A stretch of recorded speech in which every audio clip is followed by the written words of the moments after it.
Dear students, 13.4 अदिश त्रिगुणन।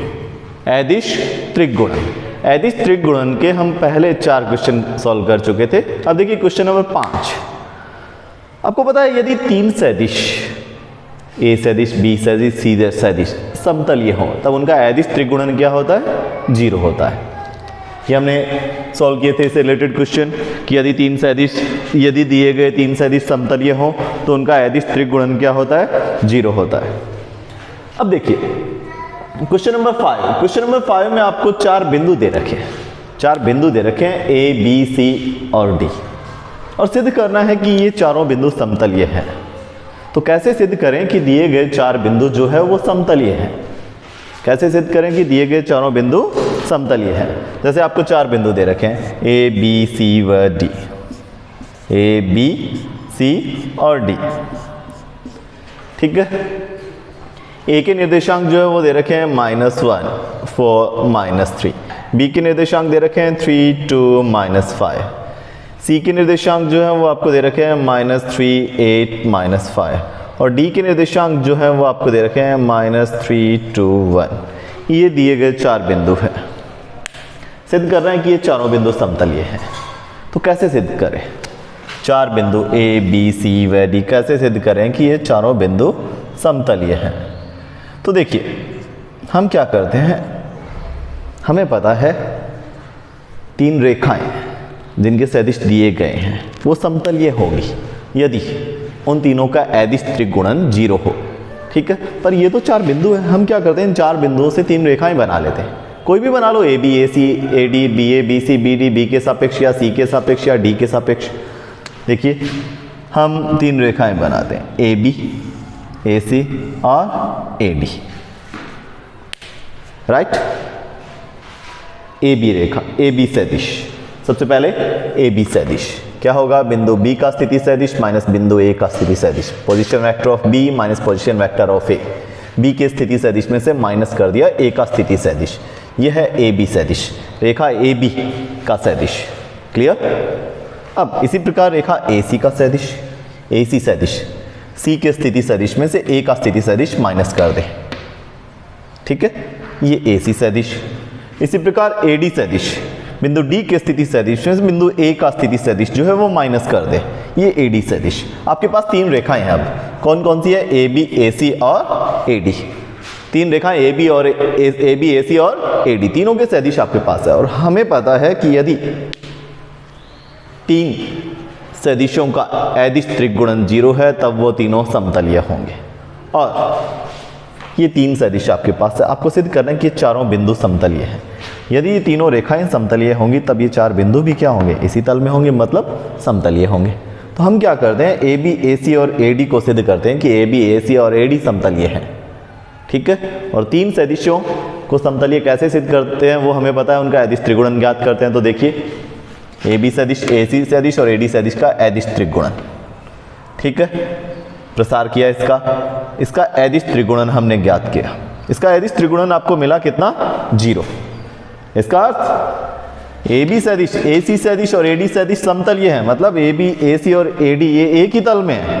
यदि ए B, A C और ए डी एक ही तल में है तो ये बिंदु भी तो समतलीय होंगे, तब बिंदु ए बी सी व डी भी समतलीय होंगे।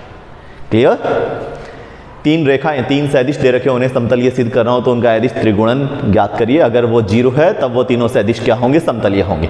इसी प्रकार यदि 4 बिंदु आपको समतलीय सिद्ध करने हैं तो सबसे पहले उन 4 बिंदुओं से 3 रेखाएं बनाएं, 3 रेखाओं के सदिश बनाएं, ठीक है। किसी एक बिंदु के सापेक्ष, ए के सापेक्ष, बी के सापेक्ष, किसी के भी सापेक्ष, ठीक है। हमने ज्ञात किए A B, A C, A D. आपके बुक के एग्जाम्पल्स में आपको दे रखे हैं B A, B C, B D. कोई फर्क नहीं पड़ता, किसी भी प्रकार से हम 3 सदिश बना सकते हैं, ए बी, ए सी और A D, B A, B C, B D, C A, C B, C D, any 3। अगर 3 रेखाएं उनके सदिश आपके पास है और उनका अदिश त्रिगुणन 0 है तो इसका अर्थ वो तीनों रेखाएं समतलीय होंगी। यदि ये तीनों रेखाएं समतलीय है तब ये चारों बिंदु भी क्या होंगे? समतलीय होंगे। Clear? Question number 5। Question number 5 का फर्स्ट पार्ट मैंने आपको सॉल्व करवा दिया।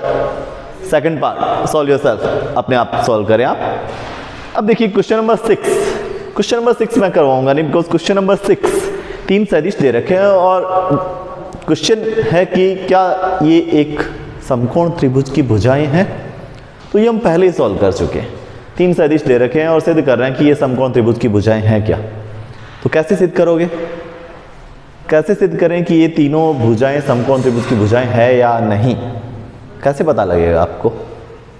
देखा था हमने स्टार्ट में ही, क्या करें, तीनों भुजाओं की लंबाई निकाल लेते हैं, तीनों सदिशों के परिमाण ज्ञात कर लेते हैं। ठीक है, ए सदिश का परिमाण निकाल लेते हैं, बी सदिश का परिमाण निकाल लेते हैं और सी सदिश का परिमाण ज्ञात कर लेते हैं। ये इन तीनों भुजाओं की लंबाई होगी। अगर 3 भुजाओं की लंबाई आपके पास है और देखना है कि वो समकोण त्रिभुज है या नहीं, तो आसानी से आप देख सकते हो। ठीक है, कोई भी 2 भुजाओं के वर्गों का योग तीसरी भुजा के वर्ग के बराबर है, तो इसका अर्थ क्या होगा, वो तीनों भुजाएं एक समकोण त्रिभुज की भुजाएं होगी।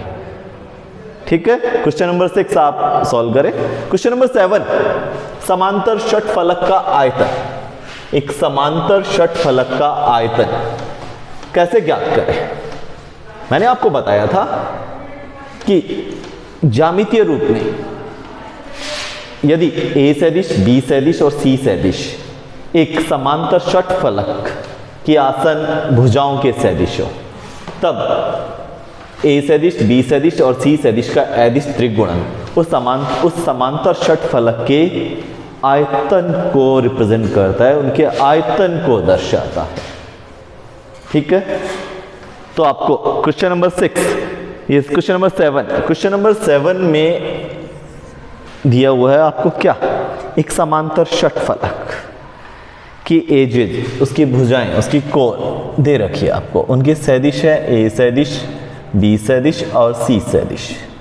ठीक है, ए सदिश बराबर आपको दे रखा है 4i cap minus 3j cap plus k cap. इसी प्रकार बी सदिश आपको दिया हुआ है 3i cap plus 2j cap minus k cap, और सी सदिश जो है वो आपको दे रखा है 3i cap minus j cap plus 2k cap. ये एक समांतर षटफलक की कोरे हैं और इस समांतर षटफलक का आयतन ज्ञात करना है। तो क्लियर है, समांतर षटफलक का आयतन क्या होगा, समांतर षटफलक का आयतन क्या होगा, समांतर षटफलक का आयतन होगा क्या, इन तीनों कोरों का अदिश त्रिगुणन, इनका अदिश त्रिगुणन ज्ञात करें, ये समांतर षटफलक का आयतन होगा। 4 - 3 1, 3 2 -1, 3 -1 2। ठीक है, तो इस समांतर षटफलक का आयतन ज्ञात करते हैं।